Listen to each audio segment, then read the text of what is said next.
امام ابو داود رحمه الله یو لوی محدث دی د احادیث حافظ دی او یو کتاب لیکلی دی هغه کتاب ته سنن ابي داود وای طالبان چې کله اخرنی کال سبق وای او پټکي ورته ترکیږي مولا کیږي نصاب کې دا کتاب ابو داود شریف هم شری هم بګشت او دا عجیب سړیو قمیص جوړ کړو یو لسونه تنګو او دا بل لسونه کولو سړی به دنګ ښکاري چاته تاسو ګراولي وای دا یو لسونه خو به تنګ څخه ساتلی چې زما ضرورت به پوره کی اسی فضول اسلام ته حاجت او دا بل لسونه می کولو څخه جوړ کړی دی چې دا زما بسته ده بسته بس احادیث به لیکل کله به د مازه ټیم راغ نور څه ضرورت براغه د لسونه کې به ورواښول او دا غځي به به غوټه ورکړه اکا غوښنه به کې ساته یو ورځ د سمندر په غاړه باندې ناس ولاړو او مخامخ یو جهاز او هغه جهاز کې یو سړی پرنجي وکړ او د پرنجي سره یې شوې الحمدلله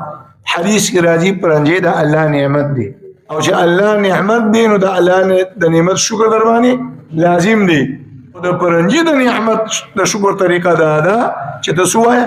الحمدلله او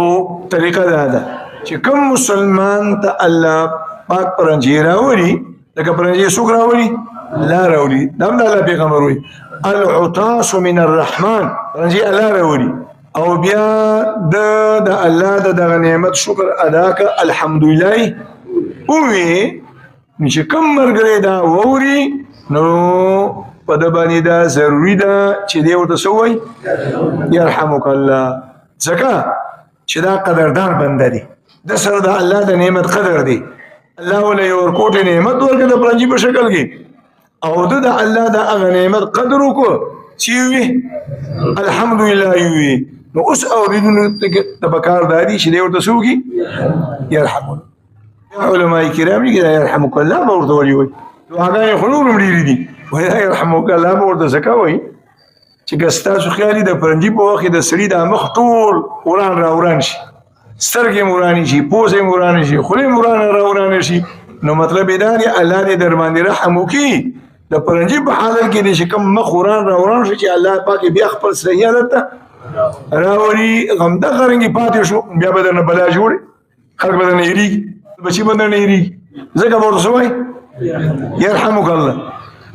امام ابو داود خو حالم بزرګو مسلې خبر ناغه سړي پرنجي وګو او الحمدلله یو دې پوښي چې سړي خو مسلمان هم دي او قدرمن دي د الله د نعمتونو قدر وسره شته اوس ولا بدل ورکول بګار دي نو جیب کې ګوتې ووالي دا ووالي 2 روپۍ به کې راووتل یو وړه کشته ولاړه وه هغه ته دا 2 روپۍ رانه واله او هغه مخامخ د هغه جهاد هغه کشته ولاړه د دې پورې مې بوزه او بیا مې راوله ډېره ښه وویتللو کشته د کشته په خوا کې ودرېدله او د روشنان یا د کړکۍ نه سره وښکلو او هغه سړي دې وي يرحمك الله اوس دغه يرحمك الله امام ابو داود دا خالص د الله د رضا د بار ویني لکه دلته کې یو دی یو الله دی بل هیڅوک یې مني او نه هغه سړي پیژني چې چا ته پرنجي که او الحمدلله ویلي دي دا يرحمك الله سمو وړه جمله ده خو د اخلاص نه داسې ډکه ده چې دومره الله درنه کړه د اخلاص په وجه باندې امام ابو داود رحمه الله چې کوم ژوند او تاریخ دی د ناشنا قصونه ډک دي لیکن چېرته مولا الله سیرې نه ورکړي دغه موقع باندې چې کله کښتۍ واپس روانه شوه نو د بهر نه ورته غیبي اواز راغه ای ابو داود نن دې د 2 روپو په عوض کې د الله پاک نه جنت په بیه باندې واخیستل یو يرحمك الله الله پاک د جنت قیمت وګرځولو دا ولې چې څه پکې راغله درنواله او درنواله پکې د چا د وجه راغله اخلاص او د الهیت د وجه نه ما رس پکې